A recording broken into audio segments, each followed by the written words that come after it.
મિત્રો બ્લોગમાં સૌ નીચે જાય ત્યારે simple templates powered by blogger એવો મેસેજ એક આવતો હોય છે.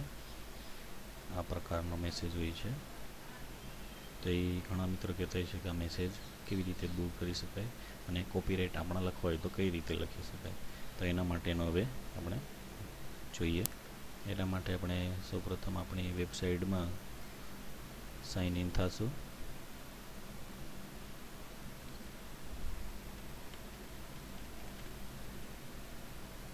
ત્યારબાદ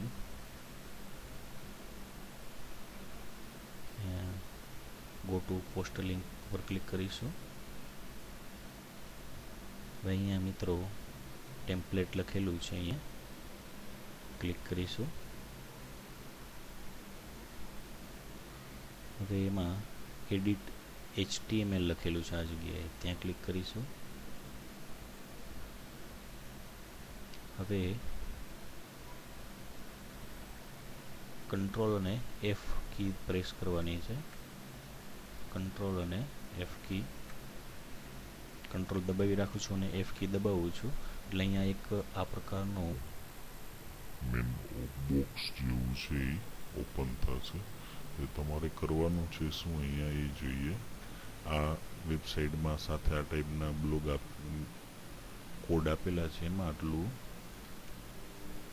જે સિલેક્ટ કરેલું છે એને તમે કોપી કરો. હવે આપણા વેબસાઇટમાં જઈને અહીંયા જ્યાં આ મેનુ ખુલે છે ત્યાં પેસ્ટ કરો. જેવું પેસ્ટ કરશો એટલે અહીંયા તરત જ એની અંદર આ પ્રકારનું એક હાઇલાઇટ થઈ જાય છે. એની નીચેના ભાગે એન્ટર કરો હવે, એટલે આ રીતે આવી ગઈ. હવે આટલું જે દેખાય છે સ્ટાઇલથી લઈ અને આ સ્ટાઇલ પૂરું થાય ત્યાં સુધીનું એમાં એ કોડને કોપી કરો અને અહીંયા રાઈટ ક્લિક કરી પેસ્ટ કરો. મિત્રો અહીંયા યાદ રહે આ જે દેખાય છે સ્લેશ હેડ એના પછીના ભાગે આ મેનુમાં આ કોડ સેવ કરવાના છે. તો અહીંયા સેવ ટેમ્પલેટ ઉપર ક્લિક કરો.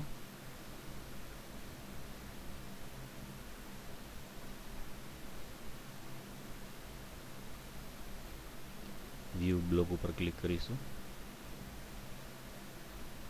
તો મિત્રો જે અહીંયા એક આ ટાઈપનો મેસેજ દેખાતો હતો simple template powered by blogger, અહીંયા દેખાતો હતો એ હવે અહીંયા દૂર થઈ ગયો છે. તો બસ આટલું જ કરવાનું રહે છે. હવે અહીંથી બેક આપણે પ્રેસ કરીશું. ત્યારબાદ હવે આપણા કોપીરાઇટ એડ કરવા હોય તો કઈ રીતે એડ કરી શકાય. તો એમાં અહીંયા લેઆઉટ ઉપર ક્લિક કરો. એમાં અહીંયા ફૂટર 2 લખેલું છે, એમાં એડ એ ગેજેટ એની ઉપર હું ક્લિક કરું છું મિત્રો. ત્યારબાદ તેમાં ટેક્સ્ટ લખેલું છે એની ઉપર પ્લસ લખેલું છે એ ક્લિક કરું છું હું.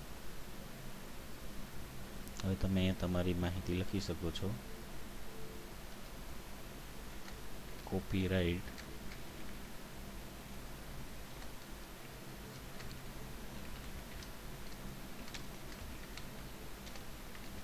તમે આ રીતે તમારી કંઈ પણ માહિતી લખી અને સેવ કરી શકો છો આ રીતે. હવે સેવ એઝ ઉપર ક્લિક કરો, વ્યૂ બ્લોગ ઉપર ક્લિક કરો.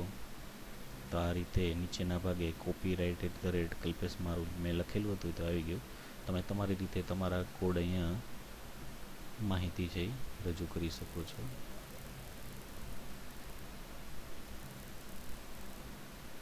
થેન્ક યુ મિત્રો.